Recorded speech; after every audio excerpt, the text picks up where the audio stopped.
Salut à tous, on se retrouve aujourd'hui pour faire un bilan du mercato de l'Olympique Lyonnais. Donc la vidéo sera structurée en 4 parties. Tout d'abord on va faire un point sur l'effectif au sortir de la saison 2021-2022. Suite à cela on tentera de définir quels ont été les grands objectifs du mercato. Ensuite on effectuera une chronologie du mercato avec les infos, toutes les rumeurs qui ont pu passer dans la presse au cours de ces 3 mois assez intenses. Et enfin on effectuera un bilan du mercato. Après une saison ratée, le club est ouvert à de nombreux départs et à l'aube d'un nouvel exercice sans Coupe d'Europe, la volonté est claire, dégraisser l'effectif. Ainsi, rares sont les joueurs intransférables. Parmi ces derniers, on peut retrouver Maxence Cacré, qui incarne plus que jamais l'avenir de Lyon, Anthony Lopez, qui est un cadre du vestiaire et sort d'une saison réussie, Malo Gusto, qui après son éclosion doit confirmer dans un rôle de titulaire, et Castello Ulqueba, qui a été l'un des seuls éléments pleinement satisfaisants de l'an passé, et qui sera évidemment reconduit dans un rôle de titulaire. Hormis ces 4 éléments, aucun joueur n'est assuré de passer la nouvelle saison dans le club du Rhône, et beaucoup pourraient être vendus en cas d'offre suffisante. Parmi eux, on retrouve notamment Lucas Paqueta, qui possède une bonne cote sur le marché des transferts, et pour lequel Lyon pourrait recevoir une grosse entrée d'argent.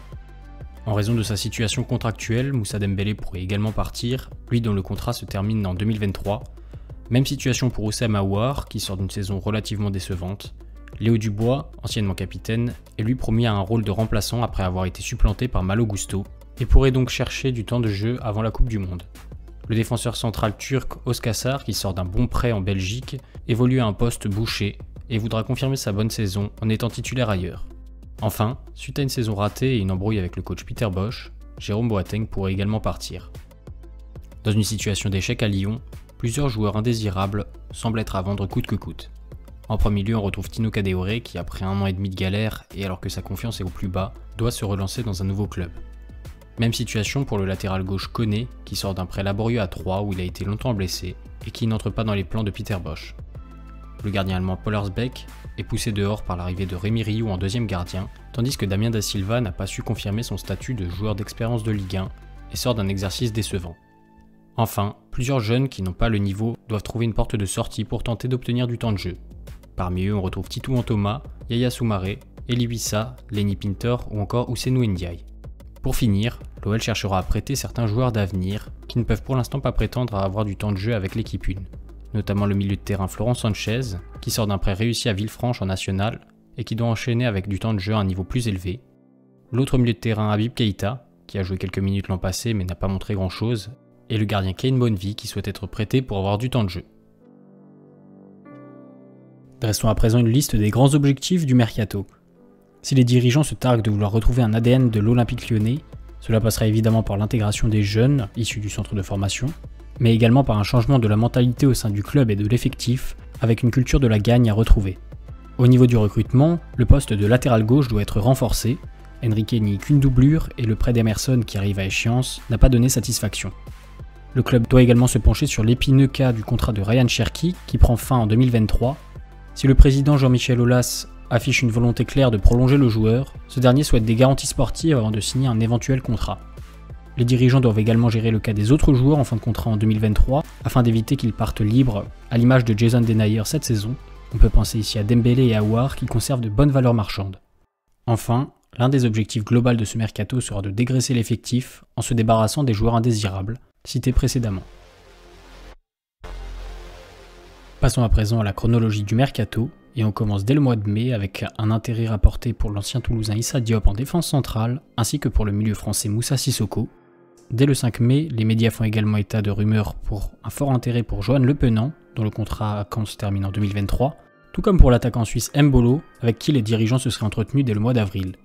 Du côté des départs, un prêt de Bonnevi est envisagé, lui qui a récemment prolongé jusqu'en 2024, et dès le 11 mai, c'est la prolongation de Maxence Cacré jusqu'en 2026 qui est officialisée. Le 25 mai, on annonce que Marseille et Monaco entrent dans la danse pour le milieu de terrain Johan Le Penant, et que Lyon aurait offert 10 millions pour le milieu, ainsi que pour le jeune attaquant canet Norman Bassett. Quelques jours plus tard, les médias annoncent également un intérêt de Lyon pour le latéral gauche Tyrell Malacia. Du côté des départs, le Betis serait intéressé par Oussem Aouar, tout comme certains clubs anglais et italiens. Lyon réclamerait environ 15 millions pour son milieu de terrain. Léo Dubois, dont le départ semble alors se confirmer, a des touches en Italie, notamment la Fiorentina. Dans sa quête de dégraissage, l'OL voudrait également se séparer de Boateng, qui a des touches en MLS ainsi qu'en Turquie. Plusieurs clubs anglais seraient intéressés par Moussa Dembélé, notamment West Ham et Arsenal, qui seraient revenus au renseignement. même si le joueur ne serait pas pressé de partir à 1 an de la fin de son contrat. Lucas Paqueta serait quant à lui dans le viseur de Newcastle, qui serait prêt à mettre une 60aine de millions pour le faire venir. Flamengo garderait un œil attentif sur Thiago Mendes, tandis que les agents de Tito Antoma cherchent une porte de sortie pour le milieu de terrain. Du côté des officialisations, on note la signature de Rémi Riou jusqu'en 2024, ainsi que le premier contrat pro d'1 an pour Noam Bonnet, le capitaine de la réserve, ainsi que d'Abdoulaye Ndiaye qui prolonge de 2 ans jusqu'en 2025. On passe à présent au mois de juin, où selon certaines informations, le board lyonnais tenterait de faire revenir Tolisso. Le milieu canet Johan Le Penant devrait quant à lui signer jusqu'en 2027. Cela s'avère en revanche plus compliqué pour conserver Tété qui était prêté au club, le Shakhtar Donetsk demandant 28 millions à Lyon, une somme jugée trop chère par les dirigeants. En quête d'un latéral gauche, Lyon aurait enfin fait une offre pour Malassia, offre refusée par le Feyenoord qui demanderait plus pour son latéral. Enfin, les médias rapportent également un intérêt pour le milieu de terrain Jordan Verretou, qui serait accessible pour environ 10 millions. Côté départ, l'OL chercherait effectivement à se débarrasser de Pollersbeck, qui a été proposé au Sporting sans succès. Aouar aurait été proposé à la Roma.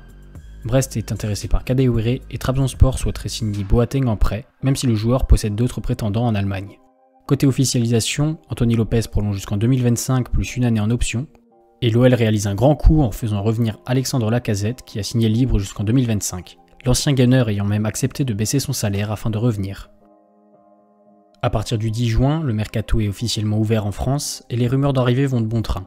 Si on apprend que Maxime Gonalon avait été proposé au club en janvier puis en mai, le profil n'a pas convaincu Boss.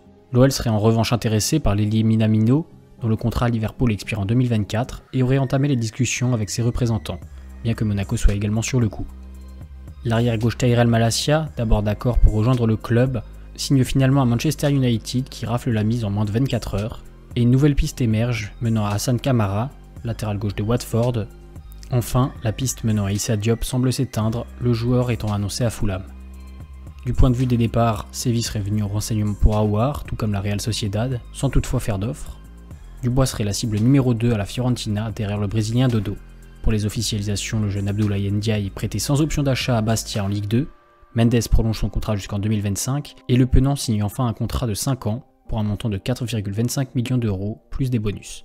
Le club officialise également les premiers contrats pro de Laga, Lomami et El Djebali jusqu'en 2025.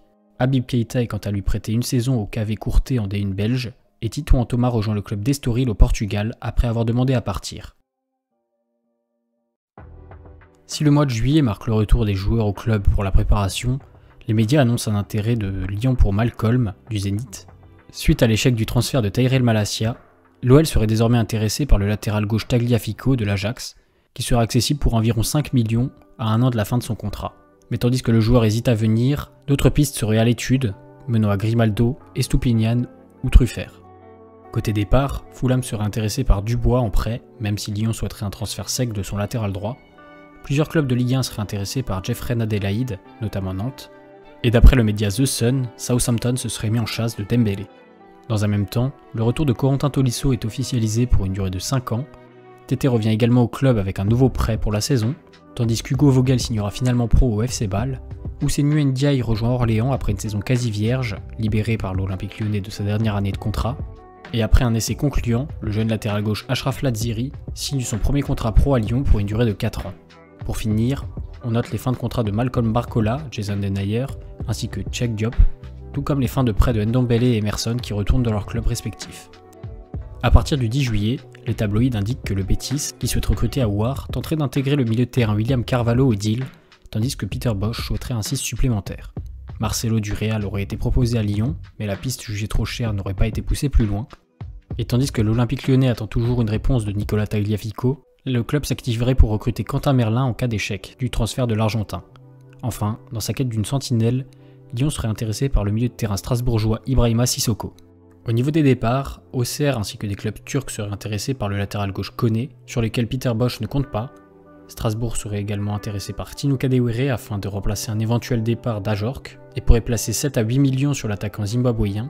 Le club serait également en réflexion pour prêter El Arouche, en raison de la concurrence au milieu de terrain, et souhaite également prêter Florent da Silva, sans option d'achat, ce qui représente pour l'instant l'un des principaux freins pour les clubs intéressés.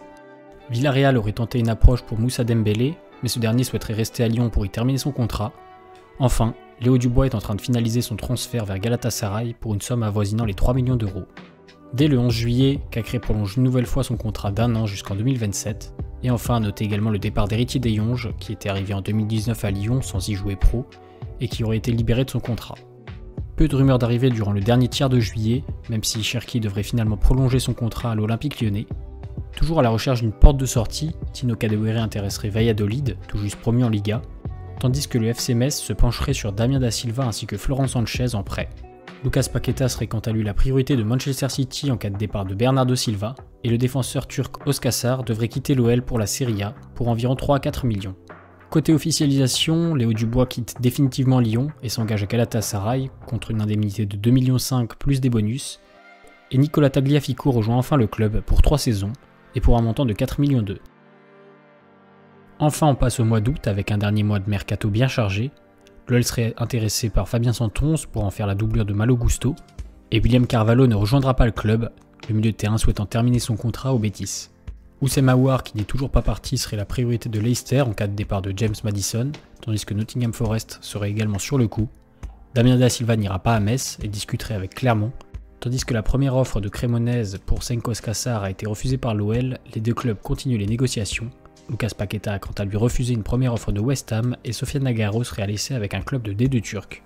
Côté officialisation, Yaya Soumaré s'engage en prêt avec le FC Bourg-Péronas en national jusqu'à la fin de saison avec une option d'achat, tandis que Lenny Pintor rejoint l'AS Saint-Etienne en Ligue 2, Lyon conservant un pourcentage sur son futur transfert. A partir de la mi-août, les rumeurs vont plutôt dans le sens des départs, avec Manchester United qui serait apparemment intéressé par Moussa Dembélé. L'attaquant aurait par ailleurs reçu une offre de prolongation de contrat de la part de Lyon. Oussem Aouar, dont le transfert à Nottingham Forest a échoué, intéresserait désormais Crystal Palace, tandis que Manchester United et le FC Barcelone seraient intéressés par Malo Gusto. Enfin, Ryan Cherki prolonge enfin son contrat jusqu'en 2024, plus une année en option liée à un nombre d'apparitions, l'OL ayant par ailleurs repoussé plusieurs offres pour son jeune talent. En fin de mercato, l'OL aurait sondé Frédéric Guilbert pour être la doublure de Malo Gusto, une prise d'info qui ne serait pas allée plus loin, et aurait également sondé l'entourage d'Amine Gouiri pour un éventuel retour, bien que l'attaquant ne se soit pas montré intéressé. Côté départ, Moussa Dembélé a refusé une offre de prolongation de Lyon et devrait donc bien partir libre l'été prochain. Malgré des intérêts de Nice, du Benfica et de Fulham, Aouar restera finalement à Lyon où son contrat expire également en 2023. Alors qu'un prêt était longtemps à l'étude, Florent Sanchez va finalement rester au club, tout comme Diomandé qui était pourtant tout proche d'un départ à Rennes le dernier jour du mercato et qui a finalement choisi de rester à Lyon pour tenter de s'y imposer. Enfin, beaucoup de transferts sont officialisés lors de cette fin de mercato, avec pour commencer Cenk Özcarsar qui quitte Lyon pour le FC Valence et qui s'y engage pour un prêt payant de 500 000 € plus une option d'achat de 5 millions. Lucas Paqueta quant à lui rejoint West Ham pour 5 ans et un montant de 61 millions dont 18 de bonus. Tino Kadewere a enfin trouvé une porte de sortie avec un prêt payant à Majorque, en plus d'une option d'achat de 8,5 millions. Youssouf Koné est quant à lui prêté sans option d'achat à l'AC Ajaccio. Et Lyon enregistre également 2 arrivées avec Samuel Koumbendi, récent vainqueur de l'Euro U17 avec les Bleus, qui signe à Lyon pour 1 million et devient la doublure de Gusto à droite, tandis que l'ailier Pathé Mboup, qui arrive à Lyon pour une durée de 2 ans, viendra renforcer la réserve. Après cette longue partie sur la chronologie du mercato, passons enfin au bilan de cette période de transfert. Tout d'abord, jetons un œil sur le récapitulatif des opérations réalisées durant la période. On remarque que la balance est très largement positive, avec un bénéfice de plus de 36 millions d'euros, notamment dû à la vente de Lucas Paqueta. A noter que cette somme pourrait encore augmenter si les options d'Özcarsar ou Kadewere étaient levées. De même, l'Olympique Lyonnais a pu se délester d'un certain nombre de gros salaires, comme Youssouf Koné, qui est parti en prêt, ou Jason Danaher, qui a quitté le club libre. Enfin, il est important de noter que la somme des dépenses ne prend pas en compte les primes à la signature de Lacazette et Tolisso, ni leur salaire, qui doit s'avérer assez conséquent. En plus de ces arrivées, les dirigeants ont également œuvré à la prolongation de plusieurs contrats importants, comme Maxence Cacré, désormais lié au club jusqu'en 2027, ou également Anthony Lopez et Ryan Cherki. De même, plusieurs jeunes joueurs ont signé leur premier contrat pro durant cet été, comme Yanis Laga, Irvine Lomami, Chaim El Djebali ou Noam Bonnet. Après ce bref récapitulatif des mouvements effectués par Lyon durant le mercato, il est temps de voir si les grands objectifs du club avant la période de transfert ont été réalisés. Le premier objectif était de retourner à un ADN OL prôné par les dirigeants. On note ainsi les retours de grands joueurs formés au club, autour desquels bâtir l'équipe, comme Lacazette et Tolisso, la prolongation de Maxence Cacré, qui incarne l'avenir du club et est prolongé jusqu'en 2027, de même, Malo Gusto et Castello Luqueba, qui représentent les réussites plus récentes du centre de formation, ont été conservés. Une inconnue reste cependant en suspens. Dans une saison sans Coupe d'Europe, laissera-t-on la chance à des jeunes de s'exprimer régulièrement avec la confiance du coach? On peut ici penser aux évidences Bradley Barcola et Ryan Cherki, mais également au plus jeune El Arouche qui a montré de belles choses en Coupe Gambardella l'année dernière. Notre second objectif était de sécuriser le poste de latéral gauche. Avec l'arrivée de l'expérimenté Tagliafico, qui donne pour l'instant satisfaction, l'objectif est réalisé. Ensuite, le cas Cherki devait être réglé. Le joueur dont le contrat finissait en 2023 devait soit être prolongé, soit être vendu. Au final, le joueur s'est engagé jusqu'en 2024 plus une année en option et pourrait ainsi être sécurisé jusqu'en 2025. Pour ce qui est des autres joueurs en fin de contrat en 2023, Dembélé et Aouar n'ont été ni prolongés ni vendus et seront ainsi libres de signer un pré-contrat dès janvier en s'engageant gratuitement dans un nouveau club. Enfin, le dernier objectif était de dégraisser l'effectif en se débarrassant des joueurs indésirables. Force est de constater que cet objectif n'a été que partiellement réussi. Si Léo Dubois, les jeunes Titouan Thomas ou Senou Ndiaye et Lenny Pintor sont partis définitivement, le départ de Youssouf Koné est uniquement temporaire et celui de Kadewere pourrait l'être tout autant si son option d'achat n'était pas levée. Enfin, Pollersbeck est toujours au club et n'a pas trouvé de porte de sortie. Damien Da Silva, qui était quant à lui annoncé partant au début du mercato, est finalement considéré comme troisième défenseur central dans la hiérarchie malgré des prestations compliquées. Globalement, si l'OL s'est renforcé au poste de latéral gauche, où Tagliafico donne satisfaction et a coûté peu cher, l'équipe a perdu en créativité générale avec le départ de Paqueta qui n'a pas été compensé. De même en défense, où Damien Da Silva incarne le troisième central dans la hiérarchie, lui qui n'a pourtant pas montré le niveau suffisant la saison dernière. De ce fait, malgré les retours des idoles Lacazette et Tolisso, l'effectif possède encore certains points faibles, et le mercato garde un goût d'inachevé. La vidéo touche désormais à sa fin et je vous remercie de l'avoir regardée. N'hésitez pas à me dire en commentaire ce que vous en avez pensé, tout en me précisant les éventuels axes d'amélioration, et plus généralement me donner votre avis sur le mercato réalisé par l'Olympique Lyonnais.